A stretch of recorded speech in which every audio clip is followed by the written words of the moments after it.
Hello everyone, welcome to my channel. Let's learn with DA. Let's learn with DA. मैं हूँ दीपिका, आपकी teacher, guide, host, जो समझना है समझ लो। ठीक है, तो हम लोग कर रहे हैं alcohol, phenol and ether without wasting any time. तो क्या कर रहे हैं हम लोग? Unit number 13 class 12 chemistry. ठीक है, तो हम लोग ये कर रहे हैं। तो हम लोगों ने क्या कर लिया हुआ है, ये सब कर लिया, फिजिकल प्रॉपर्टीज़ कर लिया है, नॉमेनक्लेचर कर लिया है, स्ट्रक्चर कर लिया है अल्कोहल एंड फिनोल का। मैंने केमिकल रिएक्शन ऑफ अल्कोहल करा दी हैं, तो अभी हम लोग केमिकल रिएक्शन ऑफ फिनोल करेंगे आज। ठीक है, तो आज नेम रिएक्शन भी आएंगी आपके साथ, ये प्रेपरेशन ऑफ फिनोल वगैरह ये सब कर लिया हुआ हमने। और आप जिन्होंने जो मेरे चैनल पे नए हैं तो वो प्लीज़ पिछली वीडियोस को पहले कंप्लीट कर लेना, क्योंकि चैप्टर जो है वो स्टार्ट से कंप्लीट होता है। तो ये जो मैं अभी ये वाला टॉपिक है, वैसे टॉपिक का नाम मैंने ऊपर लिखा होता है तो आपको पता ही है कौन सा टॉपिक है, लेकिन फिर भी जो नए हैं वो सबसे पहले तो क्या करूँ, सब्सक्राइब कर लो मेरे चैनल को, क्योंकि आपको यहाँ पे पूरे डिटेल्ड नोट्स मिलने वाले हैं। और आपको नोट्स के साथ साथ आपको मैं पहले बुक रीडिंग कराना पसंद करती हूँ, क्योंकि मेरा चैनल स्टार्ट है तो मैं बुक रीडिंग कराना ज़्यादा बेटर समझती हूँ मेरे बच्चों को। ठीक है, बुक से सब कुछ ही आ जाता है। और जो मेरे को एक्स्ट्रा मिलेगा वो मैंने प्रदीप की बुक भी रखी हुई है पास में। ठीक है ना, तो जो बुक में नहीं मिलेगा वो मैं प्रदीप में एक्स्ट्रा है यार, जो रिफ्रेशर गाइड्स रहते हैं ना उसमें ना एक्स्ट्रा रहता है।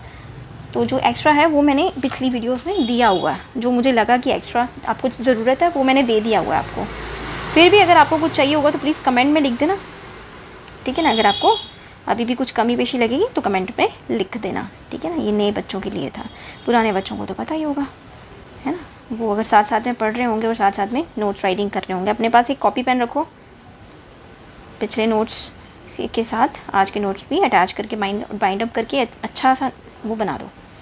ठीक है, एक अच्छे से नोट्स बना लो अपने लिए लिखते लिखते। तो ये मैंने करा दिया है ना, हिस्ट्रिफिकेशन करा दी थी ना मैंने कल, यार मुझे भूल गया हुआ है, मैंने करा दी है ना, बॉन्ड ब्रेकिंग ऑक्सीडेशन करा दी हुई है शायद। हाँ चलना यार, आज हम करने वाले हैं ये ना रिएक्शन ऑफ फिनोल। क्या है ये? केमिकल रिएक्शन में आ रही है। ये केमिकल रिएक्शन जो थी ना, ये इतना सारा हम लोगों ने ये भी पढ़ा था कि by alcohol is better than, ये अल्कोहल नहीं, वाटर इज़ बेटर देन ये अल्कोहल। ठीक है, ये सब केमिकल रिएक्शन में आ रही है, ये सारा का सारा ना, ये जो पार्ट है ना, बुक को देख के डरना नहीं, पिछली वीडियोस को देखो।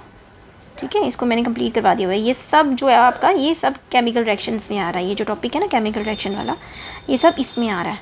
ठीक है, इसमें आ रहा था, तो केमिकल रिएक्शन का ही पार्ट था। इसमें ही 2-3 क्वेश्चन जो है आपके आ जाते थे, जैसे क्लीवेज ऑफ OH बॉन्ड और CH बॉन्ड कैसे होती है, acidity of alcohol and phenol कैसे है, रिएक्शन विद मेटल्स से बताया, फिर एसिडिटी ऑफ अल्कोहल बताया, उसके बाद benzene is better then alcohol and water, ये भी बता दिया था इसी टॉपिक के अंदर आगे रेजोनेंस के बारे में बता दिया था।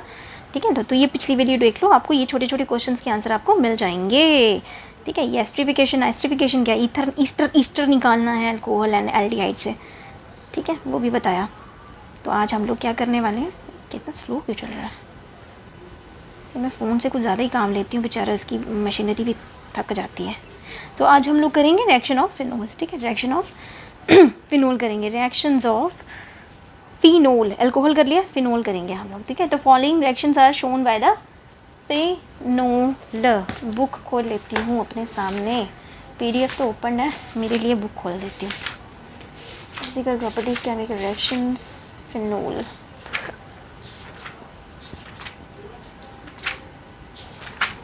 तो ये आपका आ गया फिनोल, रिएक्शन ऑफ फिनोल। ठीक है, तो इसके आगे आया है आपका, ये हम लोग रिएक्शन ऑफ फिनोल कर रहे हैं। तो रिएक्शन ऑफ फिनोल में सबसे पहले आया इलेक्ट्रोफिलिक एरोमेटिक सब्स्टिट्यूशन रिएक्शन। ठीक है, ये मैं आ गई साइड पे, इसको करते हैं थोड़ा सा बड़ा। हम लोगों ने यूनिट नंबर 13 क्लास 11th में पढ़ा हुआ है यहाँ पे, तो चलो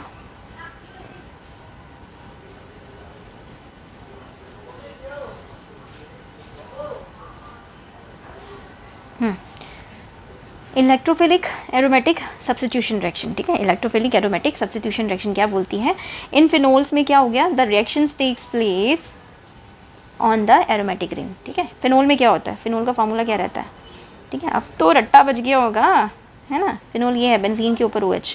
तो इन फिनोल्स क्या होता है, the reaction takes place in on the aromatic rings. ठीक है ना, तो रिएक्शन होती है एरोमेटिक रिंग के ऊपर।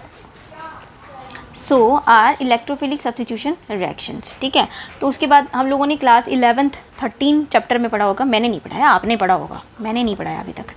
तो क्लास 13 यूनिट 13 क्लास 11th में हम लोगों ने पढ़ा होगा कि जो OH ग्रुप है, ठीक है, जो ये जो हाइड्रोक्सी ग्रुप है, OH ग्रुप वो जो होता है जो अटैच कर जाता है बेंजीन रिंग के साथ, activate it towards the electrophilic substitution, वो अपने आप को इलेक्ट्रोफिलिक सब्स्टिट्यूशन के लिए एक्टिवेट कर लेता है। ऑल्सो कौन, OH ग्रुप, ठीक है ना।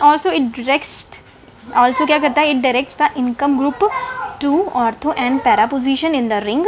वो क्या करता है, वो डायरेक्ट करता है द इनकमिंग ग्रुप को ऑर्थो और पैरा पोजीशन के लिए in the ring, and these position become the electron rich due to the resonance effects. और इसकी वजह से क्या हो जाता है, ये जो पोजीशंस होती हैं ऑर्थो और पैरा, ऑर्थो और पैरा, ठीक है ना, वो क्या हो जाती हैं, वो resonance effect, due to resonance effect की वजह से वो इलेक्ट्रॉन रिच हो जाती हैं, है ना। रेजोनेंस होती है, हम लोगों ने रेजोनेंस कितनी बारी देख ली, है ना। इलेक्ट्रॉन रिच जो है वो कभी भी मेटा पोजीशन पे आया ही नहीं, हम लोगों ने रिचनेस देखी है, माइनस का साइन जो है वो ज़्यादातर ऑर्थो और पैरा पोजीशन पे ही आया है।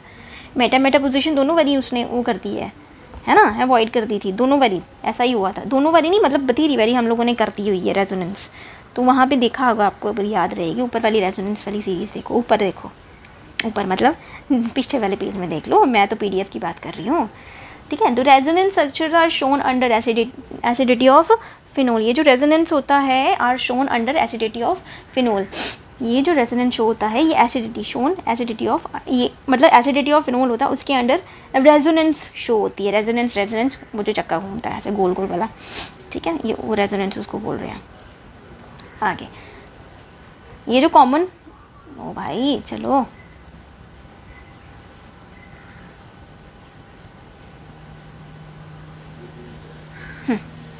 तो ये जो कॉमन इलेक्ट्रोफिलिक एरोमेटिक सब्स्टिट्यूशन है रिएक्शंस, ये जो common electrophilic aromatic substitution reaction है वो टेकिंग प्लेस होती है किसके अंदर, फिनोल के अंदर। यहाँ पे फिनोल के अंदर। तो सबसे पहले होगी आपकी नेम्ड रिएक्शन आएंगी थोड़ी थोड़ी, ठीक है। क्या नाम है इसका, अभी आएगा नाइट्रेशन है तो नाइट्रोजन की बात करेंगे, है ना। नाइट्रेशन नाम ही आ गया, नाइट्रेशन तो नाम ही आ गया नाइट्रेशन। इसमें क्या होगा, नाइट्रोजन की बात करेंगे, नाइट्रोजन ग्रुप आएगा इसमें। तो अगर एसिड की बात करेंगे तो नाइट्रिक एसिड आएगा इसमें, नाइट्रिक एसिड है ना। So dilute nitric acid at low temperature कितना, 298 kelvin low temperature. Phenol yield करता है, ठीक है, mixture of ortho and para nitrophenols बन जाते हैं, ठीक है। क्या बनते हैं, ऑर्थो एंड पैरा नाइट्रोफिनोल। बेचारे मेटा को कोई पूछता भी नहीं है, मेटा पोजीशन को कोई पूछता ही नहीं है, ठीक है ना। तो हमको क्या मिले, फिनोल्स हम लोग याइड करते हैं, पास यार, फिनोल याइड करते हैं mixture of ortho and para nitrophenols. Alcohol में डाला डाइल्यूट नाइट्रिक एसिड, फिर ये बना ऑर्थो नाइट्रोफिनोल और ये बन गया पैरा नाइट्रोफिनोल, ठीक है। हमको दो चीज़ें मिली नाइट्रोफिनोल्स, एक ऑर्थो पोजीशन पे एक पैरा पोजीशन पे। तो क्या हुआ आगे, ठीक है। तो आगे आया, तो ऑर्थो एंड पैरा जो होते हैं isomer can be separated by steam. ये जो ऑर्थो एंड पैरा पोजीशन वाले आइसोमर्स होते हैं ना, इसको सेपरेट कर दिया जाता है बाय स्टीम डिस्टिलेशन, ठीक है। बाय स्टीम डिस्टिलेशन से ऑर्थो नाइट्रोफिनोल जो होता है is steam volatile due to the intermolecular hydrogen bonding की वजह से, ठीक है। ऑर्थो पोजीशन में जो इज स्टीम हो जाती है, वोलाटाइल वही होते हैं ना जो हो जाए, वेपोरेट हो जाए, तो स्टीम हो जाते हैं, मतलब volatile due to the intermolecular क्या होता है, hydrogen bonding. While para position वाले इज लेस वोलाटाइल होते हैं, पैरा पोजीशन वाले लेस वोलाटाइल होते हैं due to the intermolecular hydrogen bonding which cause the association of molecules. तो ये देखो इन्होंने आपको वोलाटाइल के बारे में थोड़ा सा बताया हुआ है डायग्राम बना के, ये देखो किस तरह से होता है। यहाँ पे ऑर्थो पोजीशन वाला जो है वो ज़्यादा अच्छे से काम कर रहा है, क्या है, काम कर रहा है due to the intermolecular orthophenol, ortho बेटा पैरा। तो orthophenol is volatile due to the intermolecular क्या इंटरेक्शन ऑफ हाइड्रोजन बॉन्डिंग की वजह से, है ना, हाइड्रोजन बॉन्डिंग की वजह से। ये देखो ये नाइट्रो ग्रुप लगा, फिर ये हाइड्रोजन बॉन्डिंग ये इसके साथ हो रही है, ये ऑक्सीजन और हाइड्रोजन की नाइट्रोजन बॉन्डिंग हो रही है। लेकिन यहाँ पे ऑर्थो ग्रुप इंटरमोलिकुलर क्या है, हाइड्रोजन बॉन्डिंग चल रही है। लेकिन यहाँ पे ये प्रॉब्लम है, ठीक है। ये देखो अल्कोहल जो है वो दूसरे अल्कोहल ग्रुप के साथ अटैच्ड है और यहाँ पे इसकी जो बॉन्डिंग है ये लेस वोलाटाइल है, ठीक है ना। इसको तोड़ने में थोड़ा सा परेशानी है क्योंकि यहाँ पे ये दो है, ये आपस में ही काम कर रहा है ऑर्थो वाला, लेकिन पैरा वाला आपस में काम नहीं कर पा रहा, है ना। ये भी तो एक तरीका होता है, ये भी तो वो होता है, कुछ चीज़ें ऐसी होती हैं जो नहीं हो पाती। क्यों नहीं हो पाती है?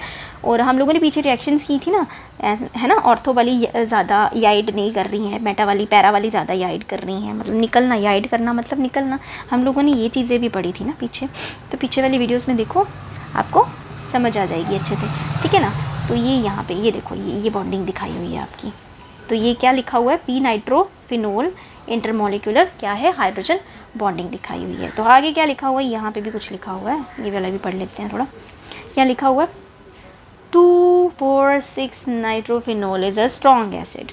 2,4,6 2,4,6 है ना। 2 यहाँ पे आएगा, 4 यहाँ पे आएगा, 6 यहाँ पे आएगा, है ना। 1 3 5, ठीक है। तो 2,4,6 nitrophenol is a strong acid due to the presence of 3 electron withdrawing, क्योंकि 3 इलेक्ट्रॉन विड्रॉइंग नाइट्रोजन ग्रुप है which facilitate the release of hydrogen ion. तो यहाँ पे फैसिलिटेट करता है रिलीज ऑफ नाइट्रोजन आयन, तो ये बताया हुआ है। अब आप सोचोगे 2,4,6 नाइट्रोफिनोल कहाँ से आ गया? ये पढ़ा, ये सो मैं बीच में ही बोल पड़ी थी। With the concentrated as nitric acid, the phenol is converted to 2,4,6 trinitrophenol में कन्वर्ट हो जाता है, and the product is commonly known as the क्या है? Picric acid. क्या नाम है इसका?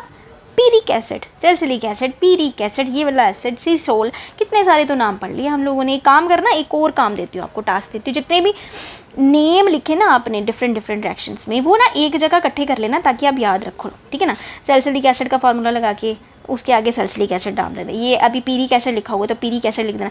सीसोल, डाइसोल, हम लोगों ने कितने सारे नाम पढ़ लिए है ना, पढ़े थे ना इसी चैप्टर में, तो 1000 पढ़ लिए मेरे को लगता है। हम लोगों ने ओलियम पढ़ लिया, ओलियम क्या होता है, ये सब ना एक पेज पे लिख देना, ठीक है ना। इनके नाम होते हैं, वो 2-3 बारी प्रैक्टिस कर लेना, याद हो जाएंगे आपको, है ना। थोड़ा रटा मारना भी ज़रूरी होता है, तो याद हो जाएंगे आपको। अगर आपने अच्छे से पढ़ा होगा ना, मैं सच्ची बोल रही हूँ, केमिस्ट्री में तो आपके नंबर मतलब 150 में से 45 मैं बोल रही हूँ मिनिमम, कहीं नहीं गए अगर आप इस तरह से पढ़ोगे तो, सच्ची बोल रही हूँ, ठीक है ना। ये अल्कोहल हो गया, इसमें कंसनट्रेटेड नाइट्रिक एसिड डाल दिया और ये पीरिक एसिड बन गया है। नाम भी क्यूट सा है, पीरिक एसिड, इसमें नाइट्रिक एसिड होना चाहिए था, ट्राई नाइट्रोफिनोल। तो 2,4,6 ट्राई नाइट्रोफिनोल जिसका नाम है पीरिक एसिड बन गया, ठीक है, पीरिक एसिड बन गया। तो चलो आगे पढ़ें। नाउ डेज क्या बोला इसने? Picric acid is prepared by treating the phenol. Now days picric acid, मेरे को प्यास लगी है इसलिए मैं फंबल मारना शुरू कर दिया मैंने वर्ड्स। तो now days picric acid is formed by treating the phenol first with concentrated sulphuric acid. पहले ऐसा होता होगा, सल्फ्यूरिक एसिड डालते होंगे, विच कन्वर्ट द फिनोल को पीरिक एसिड को, पीरिक एसिड थोड़ी रहता है फिर, अगर हम लोग सल्फ्यूरिक एसिड डाल देते तो फिर कहना पे सल्फोनिक एसिड बन जाता है ना। ये देखो बन गया, फिनोल 2,4 डाइफिनाइल डाइसल्फोनिक एसिड बन जाता था। एंड देन अब क्या हो गया? नाइट्रिक एसिड डालते हैं और हमको ये मिल जाता है 2,4,6 try nitrophenol. Can you right the equation of the reaction involve? क्या इसकी इक्वेशन लिख सकते हो, या आपसे मांगी हुई है, इन्होंने खुद नहीं लिखी है। Can you right the equation of the reaction involve? क्यों नहीं लिख सकते? लिख सकते हैं, हाँ लिख सकते हैं, क्यों नहीं लिख सकते? इसमें डालो ना। अय्या, ये जो नाम है ये 2,4 डाइसल्फोनिक एसिड बोला ना इसने, क्यों नहीं लिख सकते? बनाते हैं 2,4 डाइसल्फोनिक एसिड, ठीक है। हीट नहीं बताई है इन्होंने, तो मैं यहाँ पे लिखती हूँ, यहाँ लिखो, मैंने काट ही दिया, यहाँ पे लिखती हूँ, ये रिएक्शन यहाँ लिखती हूँ। तो ये आ गया हमारा, ये अल्कोहल, ये फिनोल आ गया ना, फिनोल, ये मैं एक्स्ट्रा रिएक्शन लिख रही हूँ जो इन्होंने हमें थोड़ा सा चैलेंज दिया हुआ है। ये अल्कोहल आ गया, कंसनट्रेटेड सल्फ्यूरिक एसिड की जगह क्या बोला इसने? कन्वर्टेड इनटू ये सल्फोनिक एसिड। कंसनट्रेटेड कौन सा वाला एसिड? सल्फ्यूरिक एसिड, H2SO4 डाल देते हैं इसकी जगह। फिर हमको मिला, क्या मिला? ये मिला 2,4 डाइसल्फोनिक एसिड। 2 और 4 आया ना, 2,4 कहाँ पे होते हैं? एक यहाँ पे, तो ये मिला हमको। ये मेरे पास जगह नहीं है, ओला काट दिया मैंने, क्या करती हूँ। 2,4 डाइसल्फोनिक एसिड का फॉर्मूला बनाओ पहले, ये बना हमारा, यहाँ पे बना सल्फोनिक H2SO4 होता है ना, H2SO4 होता है, तो यहाँ पे 2 टाइम्स ले लेते हैं ना, तो यहाँ पे भी बना SO4 और यहाँ पे बना है SO4 और यहाँ पे बना है अल्कोहल, ठीक है, ये बन गया। तो यही बोला उसने, can you right the equation of the reaction involve. तो ये इक्वेशन बनी इसकी 2,4, ये आ गया है ना।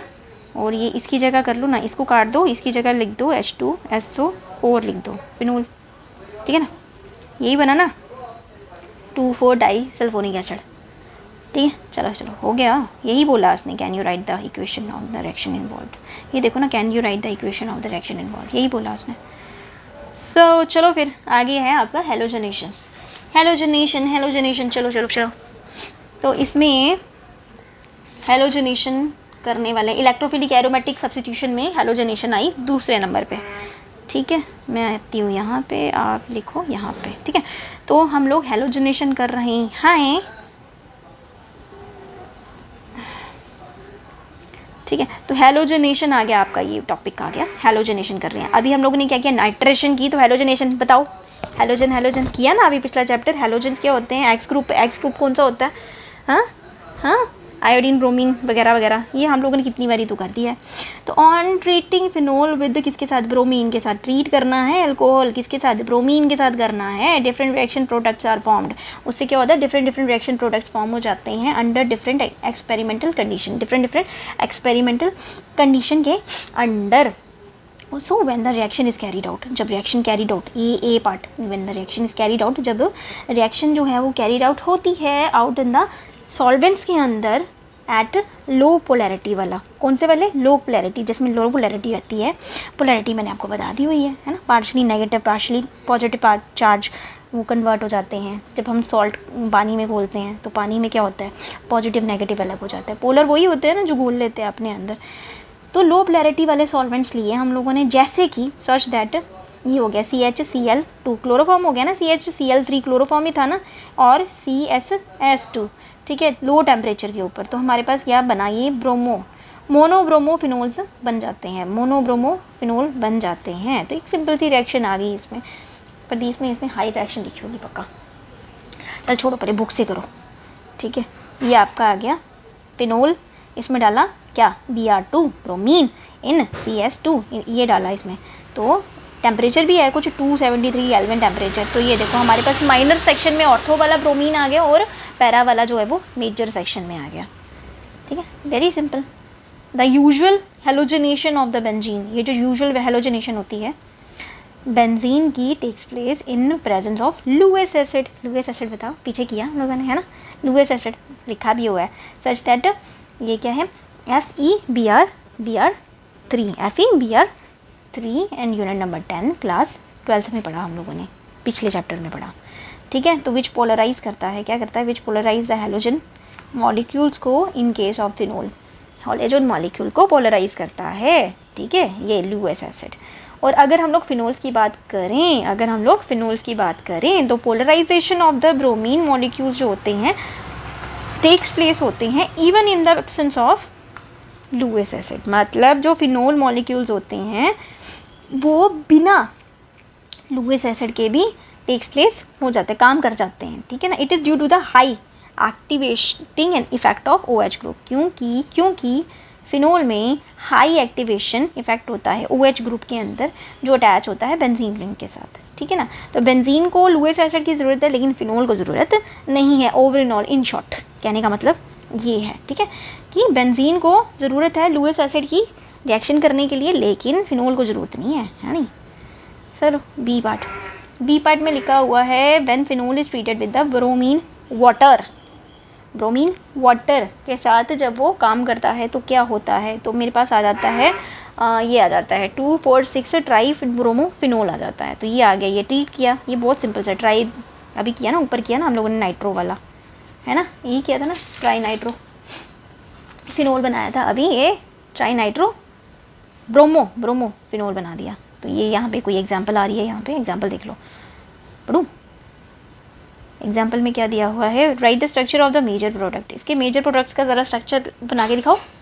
Expected for the following reaction, इन रिएक्शन से जो मेजर प्रोडक्ट निकलेगा उसका वो बना के बताओ, मेजर प्रोडक्ट बना के बताओ। तो ये पहला है मोनोनाइट्रेशन, 3-मिथाइल फिनोल का मेजर प्रोडक्ट बना के बताओ। और दूसरा है डीनाइट्रेशन, 3-मिथाइल फिनोल बना के दिखाओ। और ये है मोनोनाइट्रेशन ऑफ फिनाइल मिथनोएट। इनके फॉर्मूलेज लिखते हैं ज़रा। पहला बोला इसने, ये क्या बोला इसने, ये है आपका mononitration of 3 methyl phenol. Mono 3 methyl, कहाँ है 3 मिथाइल, 3 के ऊपर मिथाइल, ये बना दिया, बेंजीन रिंग बना दी, ठीक है। मोनोनाइट्रेशन है तो इसमें नाइट्रेशन करवानी है, NH2NO2 ग्रुप भी होएगा, तो यहाँ तो नाइट्रेशन ग्रुप ये बनेगा मेजर प्रोडक्ट। ये देखो 2 प्रोडक्ट्स, यहाँ तो ये ऑर्थो के ऊपर बनेगा, यहाँ पे सॉरी पैरा के ऊपर बनेगा, यहाँ तो ऑर्थो के ऊपर लगेगा। मिथाइल तो 3 के ऊपर ही लगा ना उसने, नाम ही यहाँ 3 मिथाइल फिनोल, नाम लिखूँ 3 मिथाइल फिनोल, है ना। तो हर जगह 1 2 3 1 2 3, ठीक है ना, है ना। 3 ग्रुप के ऊपर, दोनों के ऊपर एंड लिखा हुआ है, दोनों में से एक बन सकता है। तो ये एक पैरा पोजीशन पे बन रहा है P, एंड एक ऑर्थो पोजीशन के ऊपर बन रहा है, ठीक है। तो ये निकल सकता है 3 मिथाइल फिनोल से। अगला वाला क्या है, डी नाइट्रेशन से। नाइट्रेशन है तो नाइट्रेशन डाई नाइट्रेशन करनी है हम लोगों ने। डाई नाइट्रेशन मतलब 2 नाइट्रिक कंपाउंड है हमारे पास, और 3 फिनोल है, 3 मिथाइल फिनोल है, मतलब ये। तो ये हमारे पास कंपाउंड ऐड किया हम लोगों ने। और ये थर्ड वाला है आपका दिस वन, क्या है ये, फिनाइल मिथनोएट। मिथनोएट, ये मिथनोएट तब लगता है ना जब कार्बोक्सिलिक एसिड के साथ मिथाइल लग जाता है ना। तो ये मिथनोएट बन गया, 3 फिनाइल मिथनोएट बना, ऑर्थो पैरा कुछ नहीं बताया हुआ है, तो ये बन गया, ठीक है ना। सो नेक्स्ट है आपका, समझ आ रही है ना, नहीं आ रही है तो प्लीज़ कमेंट में लिखो, ठीक है। होपफुली आपको समझ आ ही रही होगी। तो नेक्स्ट टॉपिक है आपका नेम रिएक्शन है आपकी कोलैब, क्लोब्स रिएक्शन। शनि देवता आते हैं, इतनी ज़ोर ज़ोर से दरवाज़ा भी खटखटा के चले जाते हैं, है ना। क्लोब्स रिएक्शन, क्लोब्स रिएक्शन है, रेमर टाइमर रिएक्शन है, reaction with phenol with zinc dust and oxidation है, ठीक है। उसके बाद इंटेक्स क्वेश्चन आज मैं कमर्शियल वाला भी करा दूंगी, फिर बचेगा प्रेपरेशन ऑफ ईथर, ठीक है। देखते हैं आज कितना हो पाता है, 40 मिनट की क्लास में कितना हो पाता है। मैं ज़्यादा लंबा लेक्चर लूँगी नहीं, जितना हो पाएगा उतना करेंगे, 45 से ज़्यादा नहीं कराऊंगी, डोंट वरी। जितनी मिनट की आपकी क्लास होती है ना, बस उतना ही। स्कूल में भी इतना ही होता है ना। मैं ज़्यादा भी करा सकती हूँ, ऐसा नहीं है, वही है ना कि आप लोगों के कमेंट्स के ऊपर डिपेंड करता है। और एक बार ये जब मेरे पास स्टूडेंट्स आ जाएंगे फिर मैं लाइव सेशन भी लिया करूँगी। अब डिपेंड करता है ना, पहले आप आओ तो सही, कमेंट करो तो सही, फिर ही तो मैं बताऊँगी, बात करूँगी, ऐसे कैसे करूँ। So Kolbe's reaction, Kolbe reaction. Kolbe's reaction क्या है, phenoxide ion generated by treating phenol with sodium hydroxide, ठीक है। फिनॉक्साइड आयन को क्या किया, ट्रीट किया, किसके साथ, फिनोल के साथ, विद सोडियम हाइड्रोक्साइड डाला उसमें, ठीक है। And is even more reactive than phenol, और ये जो है वो ज़्यादा रिएक्टिव है फिनोल से टूवर्ड्स द इलेक्ट्रोफिलिक, क्या, एरोमेटिक सब्स्टिट्यूशन की वजह से। एरोमेटिक हमेशा बेंजीन रिंग वाला ही होता है, रिंग वाले स्ट्रक्चर, एरोमेटिक याद रखा करो। Hence it undergoes electrophilic substitution, इससे क्या होता है, वो इलेक्ट्रोफिलिक सब्स्टिट्यूशन में चले जाते हैं विद कार्बन डाइऑक्साइड, एंड एक वीक इलेक्ट्रोफाइल आ जाता है जो ऑर्थो हाइड्रो ऑक्सीबेंजोइक एसिड बनाता है, जो मेन रिएक्शन प्रोडक्ट है, ठीक है ना। ये देखो रिएक्शन, तो ये आपका आ गया फिनोल, इसमें डाला हमको सोडियम हाइड्रोक्साइड, हमको मिला ये क्या था, ये इसका नाम है sodium hydroxide.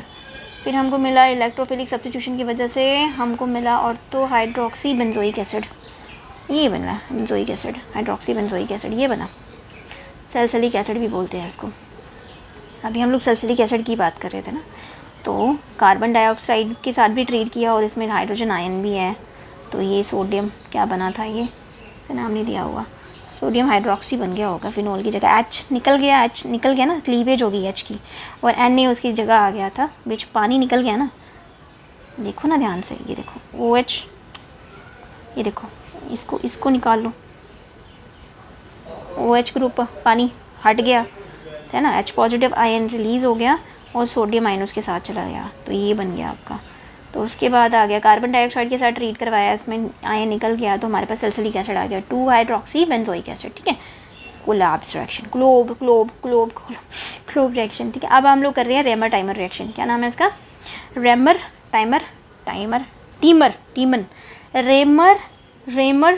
टीमन reaction, Raymer टीमन reaction, Raymer या फिर राइमर नहीं बोलेंगे, राइमर बोलेंगे, राइमर टीमन रिएक्शन, ठीक है, टीमन रिएक्शन। सो ऑन ट्रीटिंग क्या करना है, फिनोल को किसके साथ, क्लोरोफॉर्म के साथ, in the presence of sodium hydroxide, COH is introduce at ortho position के ऊपर बनता है ऑफ बेंजीन रिंग, इसको बोलते हैं Reimer Tiemann reaction. The intermediate substitute benzyl chloride, ये जो इंटरमीडिएट सब्स्टिट्यूट होता है कौन सा वाला, बेंजाइल क्लोराइड जो बंदा कितना बेवकूफ़, इंटरमीडिएट जो सब्स्टिट्यूटेड है बेंजाइल क्लोराइड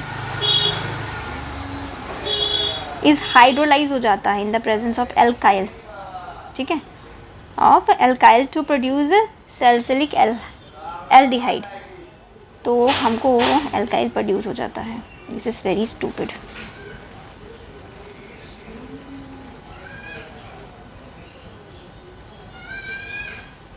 चलो हटो, क्या बदतमीजी है।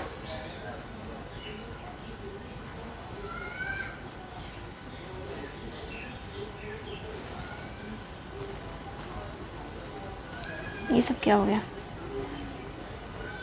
ओ भाई मैं कुछ पढ़ा रही हूँ, ये क्या कर रहे हो? क्या स्टुपिडिटी है,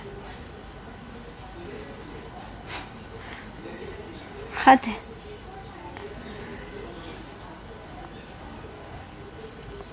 तो आपकी ये आ गई आपकी रेमर टाइमन रिएक्शन, ठीक है। So the intermediate substituted benzyl chloride is hydrolyzed in the presence of alkyl to produce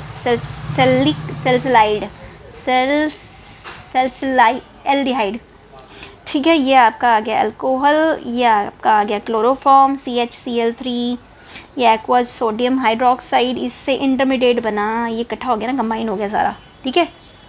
excuse me. सो ये हो गया इकट्ठा। यार तुमने इतनी ज़्यादा करने की ज़रूरत थी बेवकूफ़। तो ये CHC ये इसके साथ, ये जो है वो इसके साथ ऑर्थो पोजीशन के ऊपर अटैच्ड हो गया, ठीक है। ये ऑर्थो पोजीशन के ऊपर अटैच हो गया, ठीक है। Cl एक गायब हो गया, HCl बन के साइड पे निकल गया होगा, तो सोडियम कहाँ गया, ये सोडियम है, हाँ, और फिर ये वाला H जो है वो यहाँ पे, तो ये इंटरमीडिएट सा बन गया हमारे पास कुछ इस तरह से, इस तरह से। इसको बड़ा करूँगी फिर दिखेगा नहीं, ठीक है ना। तो ये इकट्ठी रिएक्शन देख लो। उसके बाद बना ये सोडियम हाइड्रोक्साइड, फिर से ट्रीट किया इसके साथ, और ये बन गया हमारे पास CHO, HCl निकल गया, ठीक है, CHCl3, हाँ। उसके बाद हाइड्रोजन आयन फिर से आना है, डालना है इसको, और हमारे पास सैलिसिलाइड बन गया, ठीक है। ये आपकी थी रेमन टाइमन रिएक्शन। ये थोड़ी लंबी थी, 4 स्टेप की है, ये इंटरमीडिएट भी फॉर्म हुआ है इसमें, ये 4 स्टेप की है ये, ठीक है। Raymer Tiemann reaction. नेक्स्ट है आपका reaction with the zinc dust. Reaction जो है वो जिंक डस्ट के साथ, reaction of phenol with zinc dust, very easy. Phenol convert into benzene बन जाता है जब वो हीट किया जाता है जिंक डस्ट के साथ, वेरी इजी। जिंक डस्ट डाली, बीच में बन गया बेंजीन, और ये जिंक ऑक्साइड अलग हो गया। लास्ट में है आपकी ऑक्सीडेशन रिएक्शन। तो ऑक्सीडेशन होगी इसकी, ऑक्सीडेशन में क्या करना है, oxidation of phenol with the chromic acid.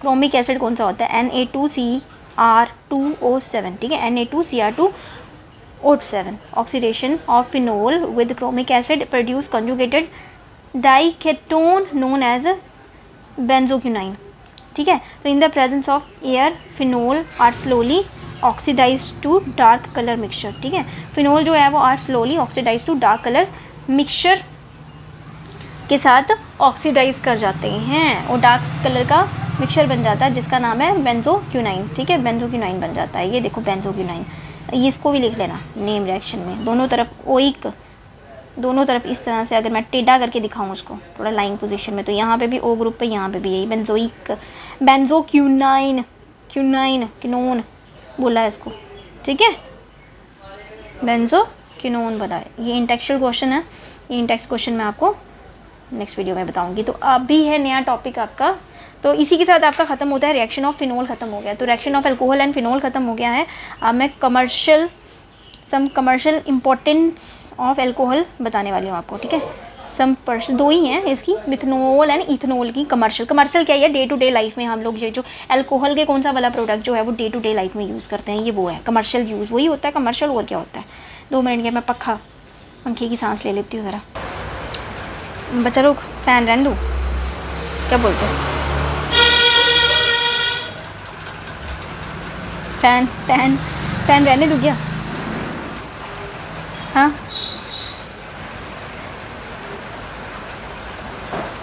मैं थोड़ी देर के लिए फ़ैन रहने दे रही हूँ, रहने दो, बंद कर ही देती हूँ। क्या क्या करना पड़ता है, मौसम नॉर्मल हो ना तो चल जाता है, गर्मी में बैठा नहीं जाता। जब मेरे कमरे में एसी लगेगा ना, एसी कोई नहीं, कभी तो लगवा देंगे। सम कमर्शियल इम्पोर्टेंट अल्कोहल, सम कमर्शियली इम्पोर्टेंट अल्कोहल 2 हैं, एक मिथनॉल हो गया, एक इथनॉल हो गया, ठीक है। चलो फिर पढ़ते हैं।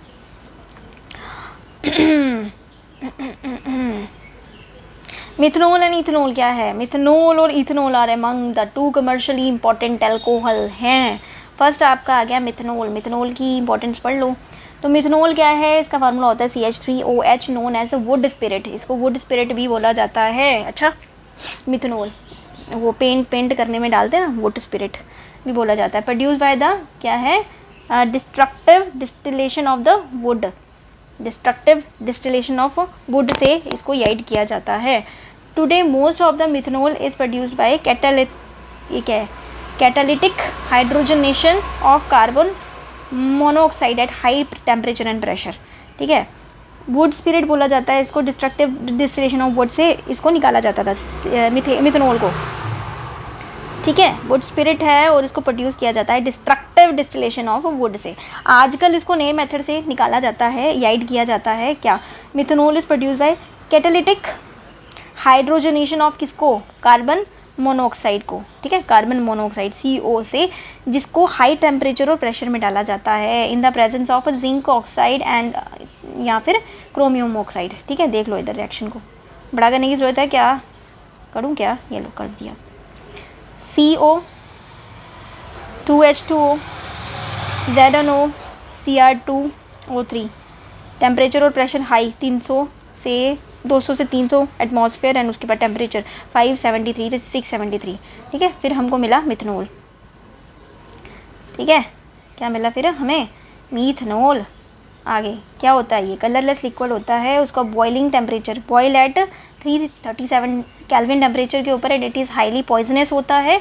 इंजेक्शन अगर ले लिया हम लोगों ने, इवन छोटी क्वांटिटी में भी अगर हम लोगों ने ले लिया, injection of even small quantities of methanol can be cause blindness हो जाती है उससे, and large quantities cause death, ठीक है। Methanol use as a solvent. Methanol जो है वो सॉल्वेंट की तरह यूज़ होता है किसके अंदर, पेंट के अंदर, वार्निश के अंदर, ठीक है। मैं वार्निश पेंटिंग्स के लिए यूज़ करती हूँ, तो वार्निश के अंदर, पेंट के अंदर यूज़ किया जाता है। चीफली फॉर मेकिंग फॉर्मेल्डिहाइड, उसको फॉर्मेल्डिहाइड बनाने के लिए काम आ जाता है फॉर्मेल्डिहाइड, है ना। एल्डिहाइड ग्रुप लग गया ना, फॉर्मेल्डिहाइड हो गया। OH हटा के CHO लगाना है, CH3CHO फॉर्मेल्डिहाइड, ठीक है। नेक्स्ट है आपका कमर्शियली यूज्ड अल्कोहल, क्या हो गया, इथनॉल। सो इथनॉल हो गया। इथनॉल का फार्मूला है C2H5OH is obtain commercially bye fermentation. ये पीने वाला होता है, पीने वाली वाइन, शाइन, दारू वारू सब आता है इसमें। तो ये फर्मेंटेशन से होता है, फर्मेंटेशन प्रोसेस से। The oldest method to form sugar बनाने का काम है ये fermentation, oldest method to form sugar. And the sugar कौन से वाले, ग्लूकोज वाला शुगर नहीं, जो मीठा होता है वो नहीं, थोड़ा कड़विश वाला, जिसको हम लोग मोलेसिस बोलते हैं, शुगर केन बोलते हैं। And fruit such as grapes हो गया, जो converted to glucose and fructose में कन्वर्ट हो जाते हैं। बोथ ऑफ विच जो है वो इसका फार्मूला रहता है C6H12O6, ठीक है। इनके दोनों के फार्मूले C6H12O6 है in the presence of an enzyme, ठीक है ना। एंजाइम इनवर्टेज, ठीक है। तो ग्लूकोज और फ्रक्टोज जो होते हैं अंडरगोज फर्मेंटेशन के अंदर डाला जाता है, फर्मेंटेशन कराई जाती है इन द प्रेजेंस ऑफ कौन सा वाला एंजाइम, कौन सा जाइमेस, जाइमेस, ZYMASE, जाइमेस, ठीक है, जो जीस्ट में फाउंड होता है, जो जीस्ट में पाया जाता है। किस में पाया जाता है? जीस्ट में पाया जाता है, ठीक है ना। ओके, तो ये आपका बड़ा वाला फ्रक्टोज, बड़े वाले मॉलिक्यूल, इसको किया H2O, ठीक है। इंटरफेस क्या है ये? एंजाइम इंटरफेस डाला इसमें, ठीक है। इसने हमें दो चीज़ें दी, क्या दिया? ग्लूकोज और फ्रैक्टोज दे दिया। ये जो ग्लूकोज है फर्दर इसको फर्मेंट कराया किससे? जीमाइस एंजाइम से, एंड हमको दिया अल्कोहल दिया है इसने, बंदे ने, ये बैक्टीरिया ने, एंड कार्बन डाइऑक्साइड भी निकली इसमें, है, बबल भी होते हैं ना। ये छोटी सी इंफॉर्मेशन ये भी पढ़ लो, क्या है ये, पढ़ें ज़रा। इंजेक्शन ऑफ इथेनॉल, ये जो इंजेक्शन होता है इथेनॉल का, injection of ethanol act as a central nervous system. अगर हम लोग इंजेक्ट करते हैं इसको, ठीक है, ले लें, टेक ले लें, ethanol act as a central nervous system, है ना। उससे क्या होता है, अगर मॉडरेट अमाउंट में लेते हैं, अगर थोड़ा क्वांटिटी में लेते हैं, मॉडरेट मतलब थोड़े से थोड़ा ज़्यादा, मॉडरेट मतलब थोड़े से थोड़ा ज़्यादा, इट अफेक्ट द जजमेंट, वो हमारी जजमेंट के ऊपर इफेक्ट कर जाता है ना। 2 के 3 दिखते हैं, 3 के 4 दिखते हैं, एंड लोअर इनहेबिशन हो जाती है इसके साथ। हायर कंसंट्रेशन लेंगे तो हमें नौसिया फील होना शुरू हो जाता है, चक्कर आना शुरू हो जाते हैं, लॉस ऑफ कॉन्शियसनेस, हमारी कॉन्शियसनेस लॉस हो जाती है। And even at higher concentration, अगर हम लोग और ज़्यादा इंटेक करते रहें तो इट इंटरफेयर्स विद द, किसके साथ? हमारे रेस्पिरेशन के साथ भी काम वो कर जाएगा, अटैक करेगा, हमारी इंटरफेयर करेगा हमारी रेस्पिरेशन सिस्टम को, एंड कॉज द फेशियल मतलब चक्कर भी आ जाएंगे, गिर भी जाओगे, ठीक है। सो क्या हो गया आगे? तो the wine makes grapes as a source are the source of sugar and yeast. The wine make grapes are the source of sugar and yeast, बता दिया ऊपर। एज जैसे ही रेपन हो जाते हैं, ग्रेप्स पक जाते हैं, द क्वांटिटी ऑफ शुगर उसकी इंक्रीज हो जाती है, एंड यीस्ट गोस्ट, उसके यीस्ट बन जाता है उसकी आउटर स्किन के अंदर, बाहर वाली स्किन के ऊपर यीस्ट बन जाता है, वो जो वाइट कलर का होता है ना, उसके ऊपर ग्रो करना शुरू कर देता है। When the grapes are crushed, उसको जब क्रश किया जाता है, धोना नहीं है उसको, ग्रेप्स को डायरेक्टली फॉर्म से लाके उसको क्रश करना है, ठीक है। उसमें से sugar and the enzymes come in the contact with the fermentation, मतलब बाहर वाले जो इसके ऊपर जीस्ट ग्रो हो गया हुआ है वो अंदर वाले शुगर के साथ मिल जाते हैं। खुद से कुछ नहीं किया हमने बस क्रश किया, तो मतलब बाहर वाला जो जीस्ट था उसके साथ उसको क्या किया? मिला दिया शुगर को, ठीक है। तो फर्मेंटेशन हो गई, इससे हो गया फर्मेंटेशन हो गई। फिर उसके बाद क्या होगा? एनारोबिक कंडीशन आ गई, है ना।